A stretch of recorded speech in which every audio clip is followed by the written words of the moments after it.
안녕하세요. 책 읽어주는 꿀잠 DJ입니다. 잘 지내셨죠? 오늘은 여러분께서 많이 기다리셨을 나니아 나라 이야기 마지막입니다. 사자와 마녀와 옷장 중에서 중간 챕터거든요.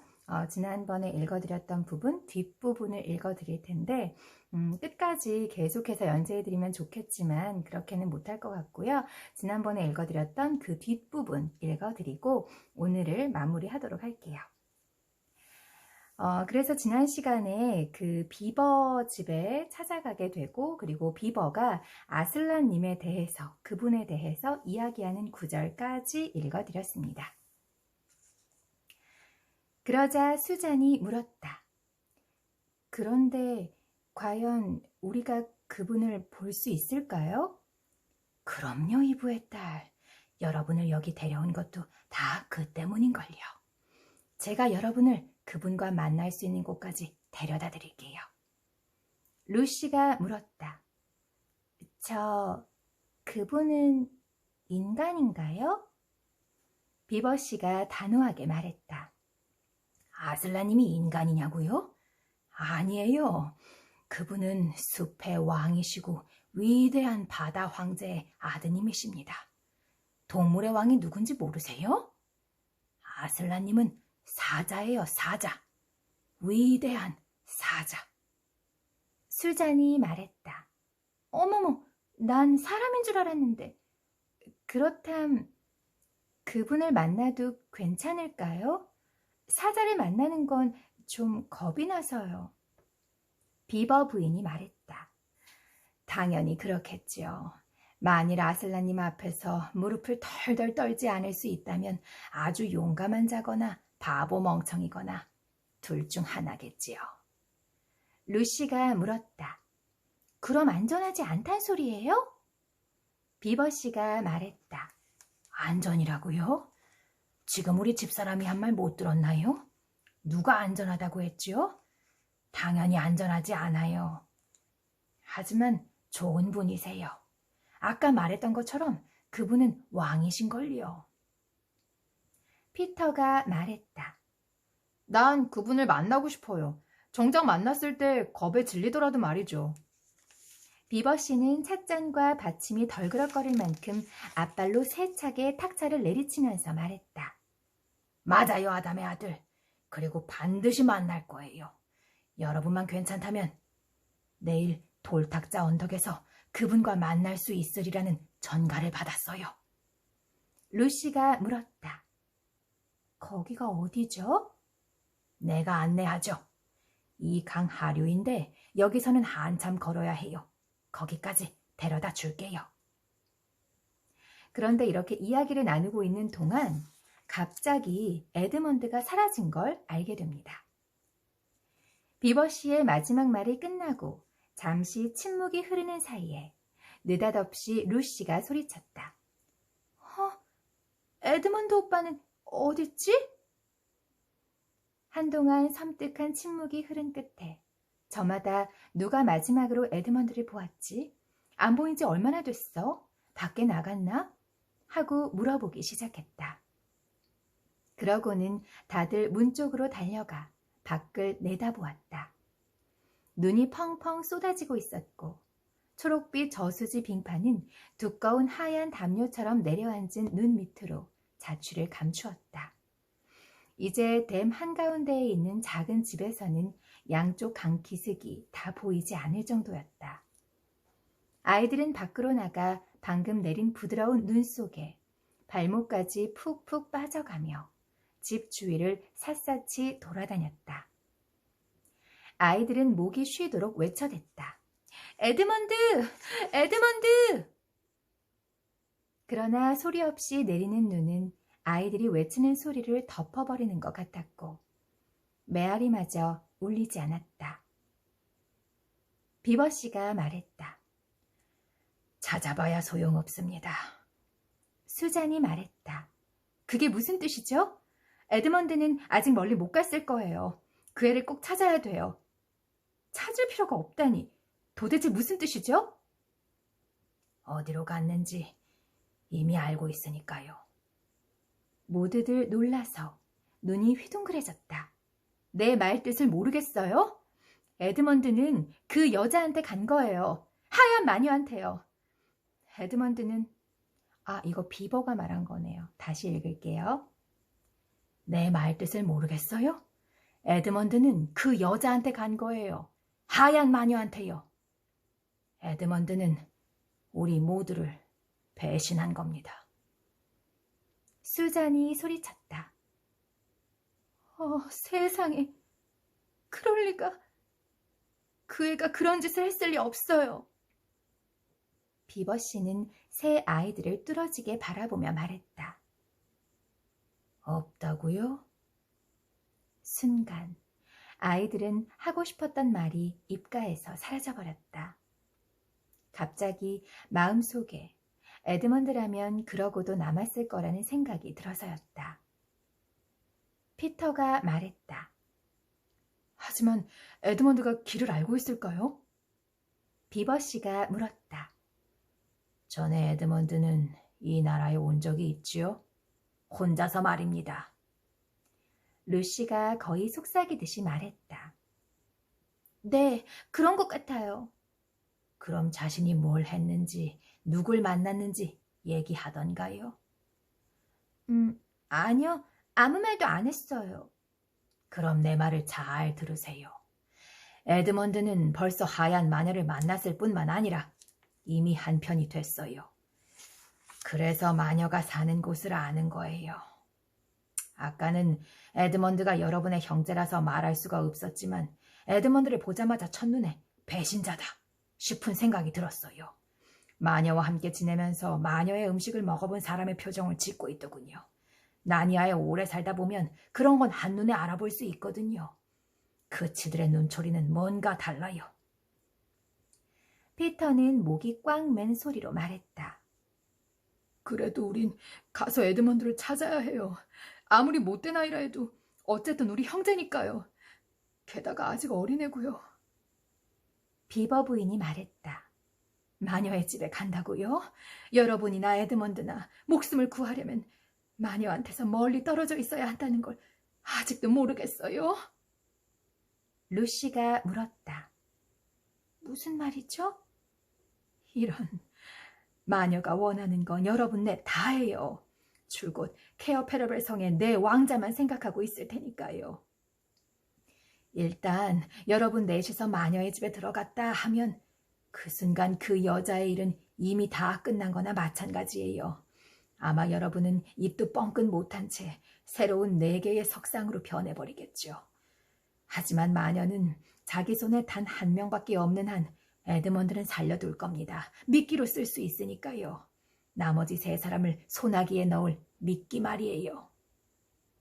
루시가 슬프게 흐느꼈다. 아무도 우리 도와줄 수 없는 건가요? 그러자 비버 씨가 말했다. 오직 아슬란님만이 할 수 있습니다. 어서 그분을 만나야 해요. 이제 그것만이 유일한 기회니까요. 비버 부인이 말했다. 에드먼드가 언제 자리를 떴는지가 중요해요. 마녀가 얼마나 알게 되느냐 하는 건 에드먼드가 우리 얘기를 어디까지 들었느냐 하는 데 달렸으니까요. 에드먼드가 사라지기 전에 우리가 아슬라님 얘기를 시작했던가요? 아니라면 우리한텐 썩 다행스러운 일이지요. 마녀는 아슬라님께서 나니아에 오신 것도 모를 테고 우리가 그분을 만나리라는 것도 모를 테니까요. 마녀의 감시망에서 벗어나는 건 전적으로 거기에 달렸어요. 피터가 입을 열었다. 아슬라님 얘기를 할 때 그 애가 옆에 있었는지 기억이 잘... 순간 루시가 불쑥 끼어들었다. 맞아, 있었어. 기억 안 나? 에드먼드 오빠가 그 여자가 그분도 돌로 만들어버리면 어떡해요? 하고 물었잖아. 피터가 말했다. 맙소사. 그랬어. 그 애가 그런 말을 했어. 비버 씨가 말했다. 갈수록 태산이군요.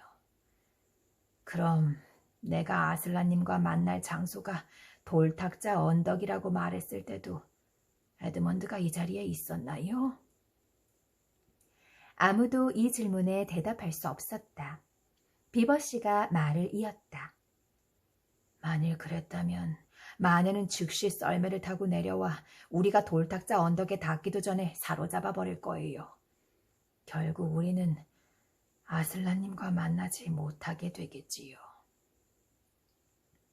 비버 부인이 말했다. 하지만 마녀는 그 일부터 먼저 하진 않을 거예요. 내가 아는 한 그래요.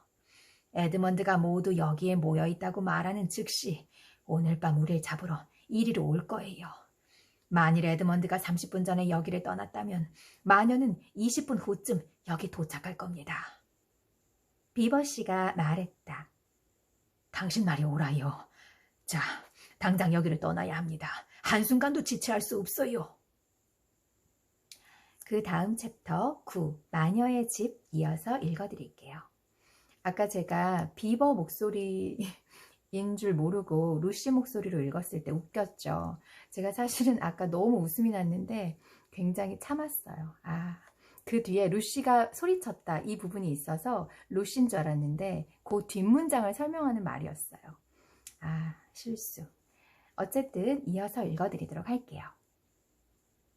9. 마녀의 집. 여러분은 지금 에드먼드한테 무슨 일이 일어나고 있는지 궁금할 게다. 에드먼드는 식사를 하면서도 머릿속에서 줄곧 터키 젤리가 생각나 그다지 맛있게 먹을 수가 없었다. 마법에 걸린 몹쓸 음식에 대한 기억만큼 흔히 먹는 평범한 음식의 맛을 완전히 망쳐놓는 것도 없을 거다. 에드먼드는 오고 가는 이야기에는 그다지 흥미가 없었다. 다른 사람들이 자기를 무시하고 쌀쌀맞게 대한다는 생각이 계속 머리에서 맴돌았기 때문이다.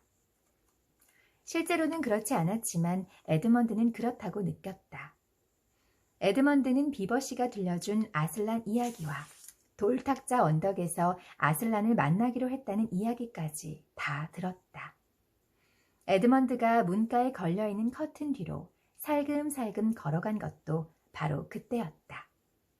아슬란 얘기가 다른 아이들한테는 신비스럽고 아름다운 느낌을 주었지만 에드먼드한테는 까닭 모를 무시무시한 느낌을 주었던 것이다. 에드먼드는 혼잣말로 중얼거렸다.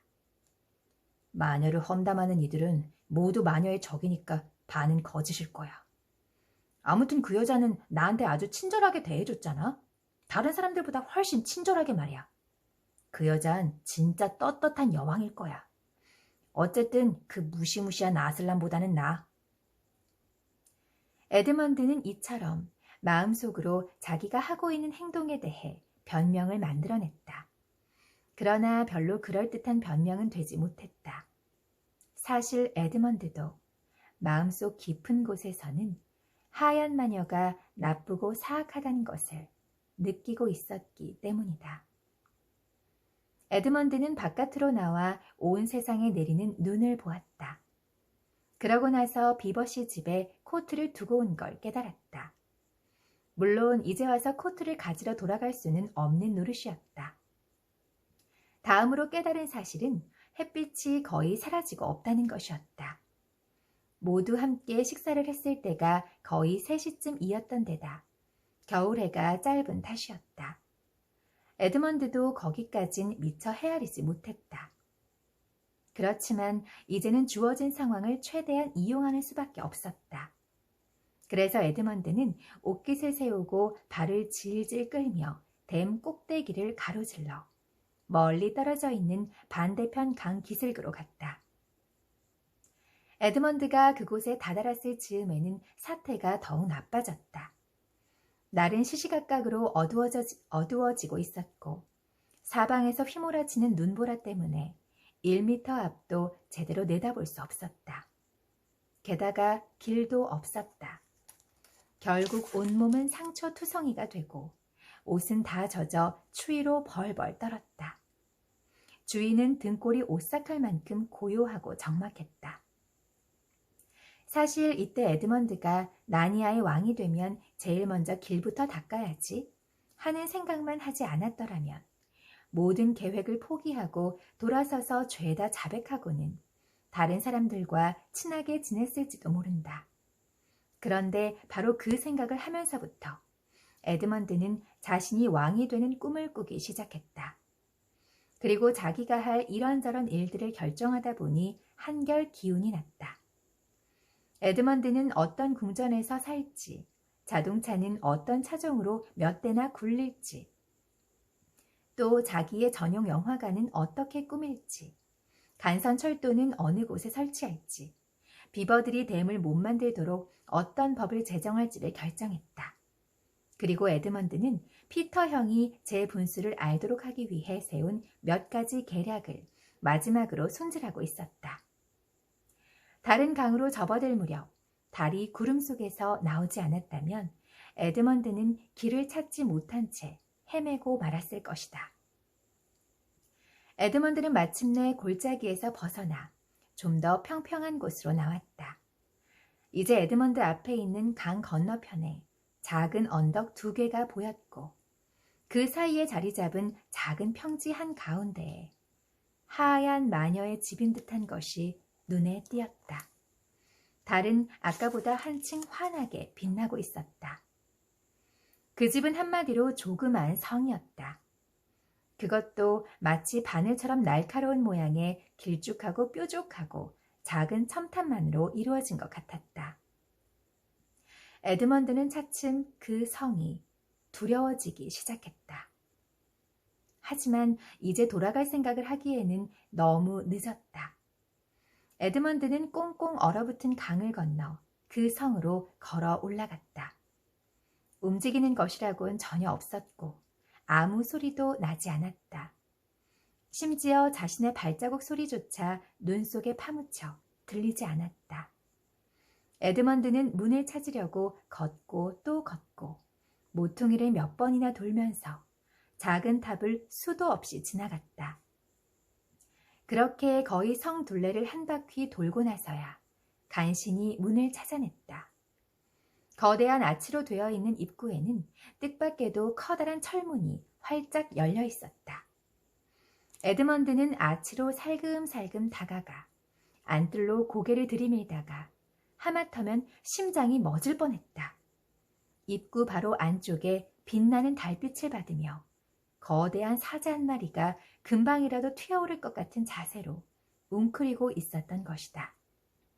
에드먼드는 들어가기도 두렵고 돌아가기도 두려워서 다리를 후들후들 떨며 아치의 그림자 속에 몸을 숨겼다. 그렇게 너무 오랫동안 서 있다 보니 설사 겁을 집어먹은 게 아니라 해도 너무 추워서 이를 딱딱 부딪히지 않을 수 없었다. 실제로 얼마나 오래 그러고 있었는지는 몰라도 어쨌든 에드먼드한테는 몇 시간이나 지난 것 같았다.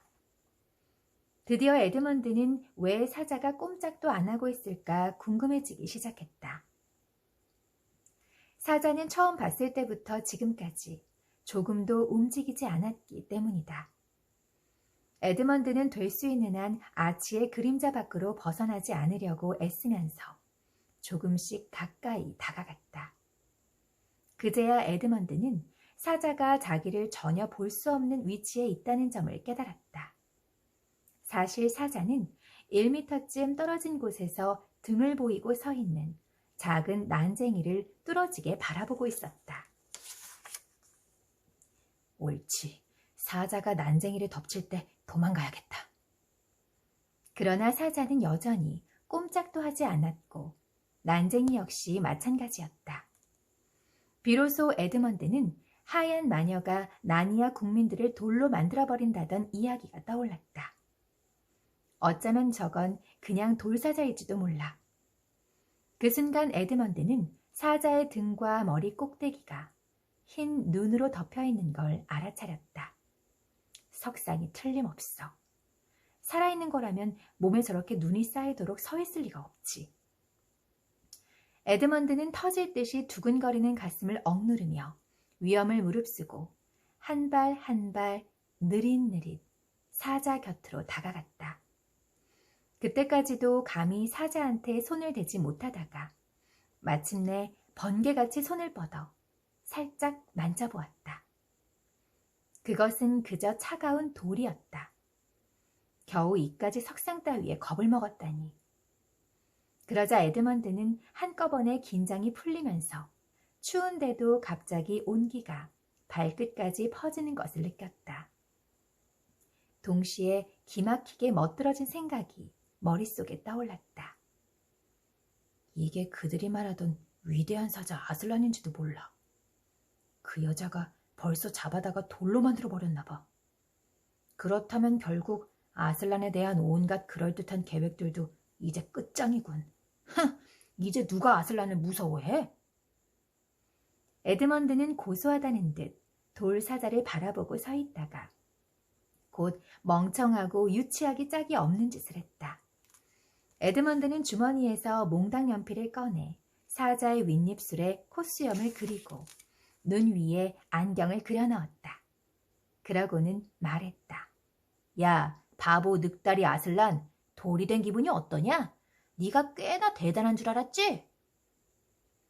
하지만 낙서를 했는데도 달빛 속에서 눈을 빤히 뜨고 있는 거대한 돌사자의 얼굴은 여전히 무시무시하고 슬프고 위험에 차 있어서 에드먼드는 사실 놀리는데 별 재미를 못 느꼈다.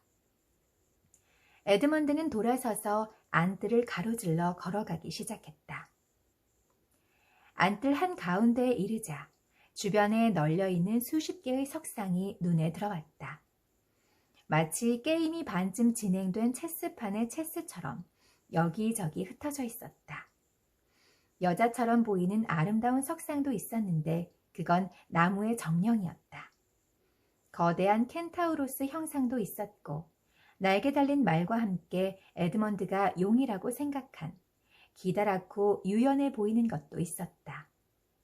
그 모든 것들이 환한 달빛 속에서 꼭 살아있는 것처럼, 그러나 완전히 정지한 것처럼 아주 이상한 자세로 서 있는 바람에 안뜰을 지나가기가 여간 으스스한 게 아니었다. 한가운데에는 나무만큼이나 키가 큰 인간 형상의 거대한 석상이 우뚝 서 있었는데 텁수룩한 턱수염과 사나운 표정을 지은 채 오른손에 어마어마하게 큰 방망이를 들고 있었다. 생명이 없는 돌 거인이라는 걸 알면서도 에드먼드는 도무지 지나가고 싶지가 않았다. 그제야 에드먼드는 안뜰 저 안쪽에 있는 문가에서 새어나오는 희미한 불빛을 보았다. 다가가 보니 열린 문까지 올라가는 돌계단이 놓여 있었다. 에드먼드는 계단을 올라갔다. 거대한 늑대 한 마리가 문간에 누워 있었다.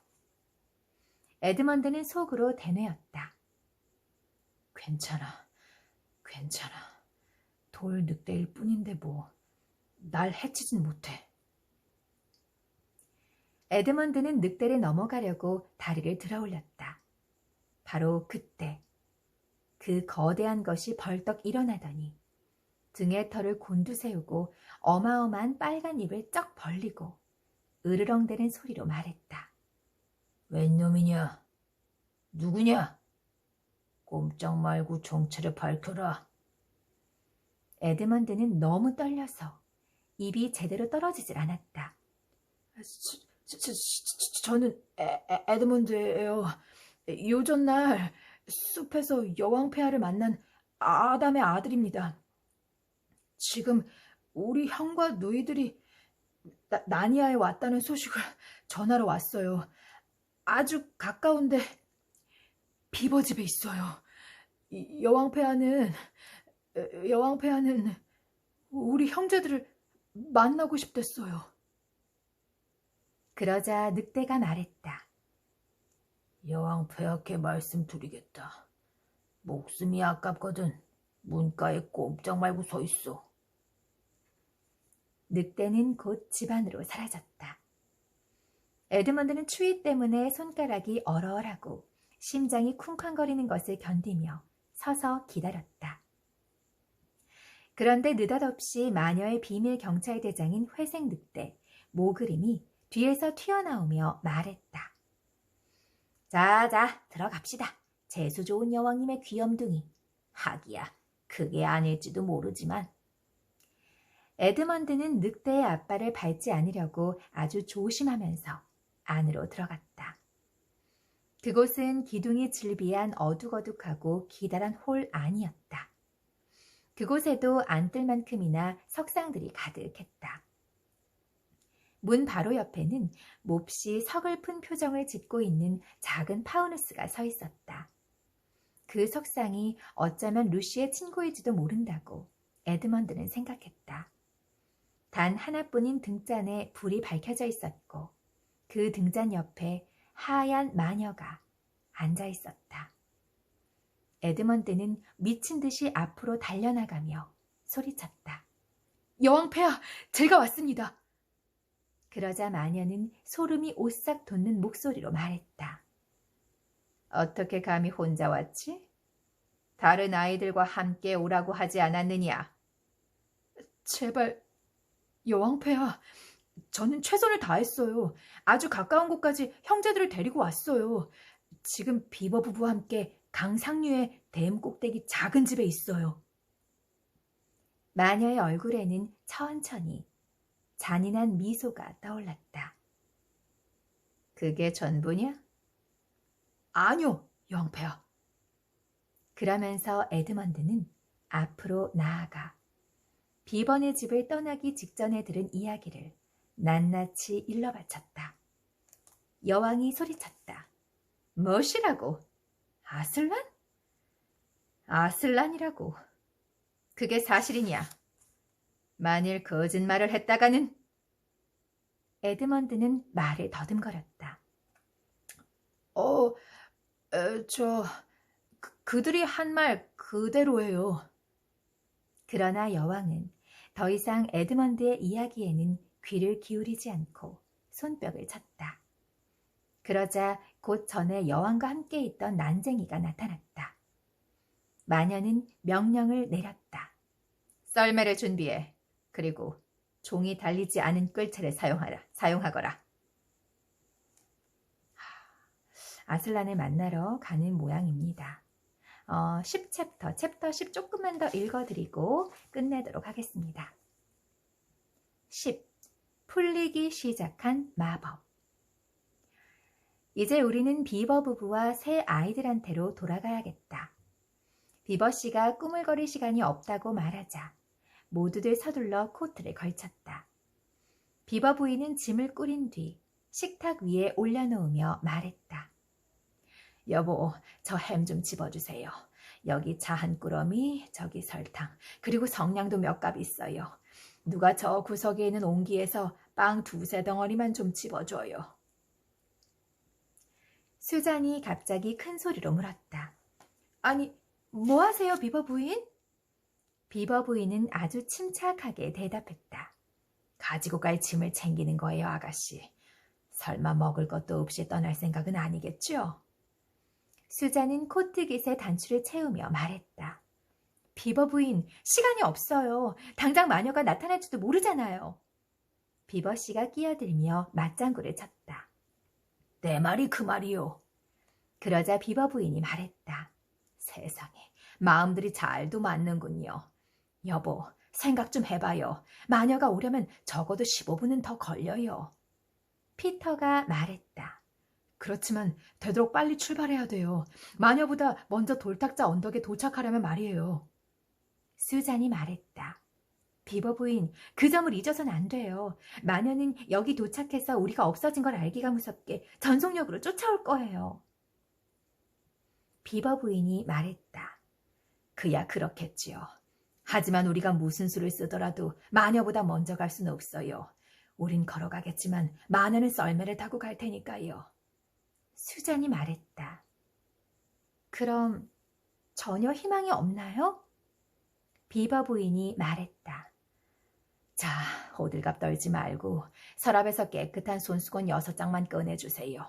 물론 희망이 있지요. 마녀보다 먼저 도착할 수는 없겠지만 마녀가 전혀 예상 못하는 길로 가면 거기까지 갈 수는 있을 거예요. 비버 씨가 말했다. 여보, 당신 말이 맞긴 해요. 하지만 벌써 이곳을 빠져나갔어야 할 시간이요. 당신도 법석 좀 그만 떨어요. 자, 이제 됐어요. 여기 짐꾸러미 5개가 있으니 제일 작은 사람이 제일 작은 짐을 가져가세요. 비버 부인은 루시를 쳐다보며 마지막 말을 덧붙였다. 자, 꼬마 아가씨, 이게 당신 거예요. 루시가 말했다. 아, 제발 좀 빨리 가요. 그렇게 해서 비버 부인은 계속해서 뭐 재봉틀도 챙기고 뭐도 챙기고 계속해서 짐을 챙기느라 바쁩니다. 근데 아이들이 소리를 쳐요. 아, 제발 좀 서둘러서 빨리 갑시다. 그래서 결국 비버 부인을 이렇게 서두르게 해서 짐을 짊어지고 길을 떠나게 되죠.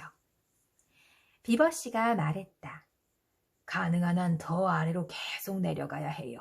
이 길로는 썰매가 내려올 수 없으니까 마녀는 꼭대기 쪽으로 갈 겁니다. 아늑한 안락의자에 앉아 창밖으로 내다보았다면 무척이나 아름다웠을 전경이었다. 루시는 처음에는 이런 상황에서도 경치를 즐겼다. 그러나 쉬지 않고 줄기차게 걸으며 어깨에 짊어진 짐이 점점 무거워질수록 과연 제대로 버틸 수 있을지 자신이 없어졌다. 루시는 얼른 허리를 굽히고 비버 씨를 따라 안으로 기어들어갔다. 어떤 그 강 기슭의 작은 굴 속으로 비버 씨가 사라집니다. 그래서 고기 안으로 지금 5명의 아이들이 모두 동굴 안에 들어간 그 부분이에요. 도대체 여기가 어디죠? 피터의 목소리가 어둠 속에서 지치고 창백하게 들렸다. 그러자 비버 씨가 대답했다. 어려웠던 시절에 비버들이 숨어 지내던 은신처입니다. 극비 장소지요. 그다지 편안한 곳은 아니지만 몇 시간은 눈을 붙여야겠기에. 루시는 그곳이 툼누스 씨의 동굴보다 못하다고 생각했다. 그냥 굴이었는데 어쨌든 바닥은 마른 흙이었다. 굴 안이 어찌나 좁은지 다들 들어누우니 무슨 옷구러미가 한데 뭉쳐있는 것 같았지만 오랫동안 걸어오느라 몸에 열기도 있고 해서 나름대로 제법 아늑했다. 그리고 밖에서 갑자기 딸랑딸랑 종소리가 들리기 시작을 합니다. 어떤 소린지 누가 낸 소린지 아시겠죠? 그분이 오시나 봅니다. 하얀 마녀. 비버 씨는 그 소리를 듣는 순간 번개처럼 동굴 밖으로 튀어나갔다. 어쩌면 여러분도 루시가 잠깐 생각했던 것처럼 비버 씨의 행동이 매우 어리석은 짓이라고 생각할지 모르겠다. 그러나 실제로는 아주 재치 있는 행동이었다. 비버 씨는 덤불과 가시나무들 사이로 강기슭 꼭대기까지 들키지 않고 기어올랐다. 비버 씨는 마녀의 썰매가 어느 길로 가는지 알아내고 싶었다. 나머지 일행은 그대로 동굴 속에서 궁금해하며 기다리고 있었다. 5분쯤 기다렸을 때였다. 밖에서 그들을 화들짝 놀라게 하는 뭔가가 들려왔다. 그들은 목소리를 들은 것이었다. 루시는 속으로 생각했다. 어머, 들켰나봐. 비버 씨가 마녀한테 붙잡혔어. 그러나 잠시 후 동굴 밖에서 부르는 비버 씨의 목소리를 들었을 때 그들은 더욱 놀랐다. 괜찮아 여보, 이리 나와요. 아담의 아들과 딸들도 어서 나와요. 괜찮으니까. 마녀이 아니었어.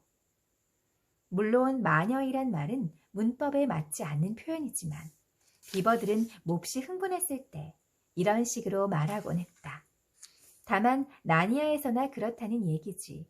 우리 세계의 보통 비버들은 전혀 말을 할 줄 모른다. 기뻐서 덩실덩실 춤을 추다시피 하고 있던 비버 씨가 소리쳤다. 어서 와요. 어서 봐요. 마녀가 한 방 먹은 거야. 마녀의 힘은 벌써 무너지고 있는 것 같아. 모두들 골짜기에 가파른 비탈을 기어오르고 있는데 피터가 헐떡거리며 물었다. 비버 씨, 무슨 소리예요? 내가 그랬죠. 그 여자가 크리스마스도 없는 겨울만 계속되게 했다고. 생각나지요? 자, 어서 와서 보세요. 이윽고 모두들 꼭대기에 이르러 비버 씨가 가리키는 것을 보았다. 그것은 썰매였고 끌채에 종을 단 술록이었다. 그러나 술록은 마녀의 것보다 훨씬 크고 색깔도 하얀색이 아닌 갈색이었다. 썰매에는 누구든지 한눈에 알아볼 수 있는 사람 하나가 타고 있었다. 몸집이 커다란 그 사람은 안쪽에 털모자가 달린 밝은 빨간색 옷을 입고 물거품을 일으키는 폭포처럼 엄청난 하얀 턱수염을 가슴까지 늘어뜨리고 있었다. 그 사람은 원래 나니아에서만 볼 수 있는 사람이지만 옷장 문 이쪽의 우리 세계에서도 그림에서 보거나 얘기로 듣던 사람이라서 누구나 잘 알고 있었다. 그러나 나니아에서 실제로 보니까 우리가 알고 있는 모습과 조금 달랐다. 우리 세계에서의 산타클로스 그림들은 되게 우스꽝스럽고 유쾌해 보인다. 그러나 지금 아이들이 바라보고 있는 산타클로스는 딴판이었다. 그 사람은 너무나 크고 너무나 환희에 차 있고 너무나 생생해서 모두가 말을 잃고 그대로 서 있었다. 모두들 엄숙함과 함께 커다란 기쁨을 느꼈다. 그 뒤에도 이 챕터 10이 이어지긴 하지만 여기까지 읽어드리도록 할게요. 그래서 풀리기 시작한 마법이라는 제목이 붙었군요.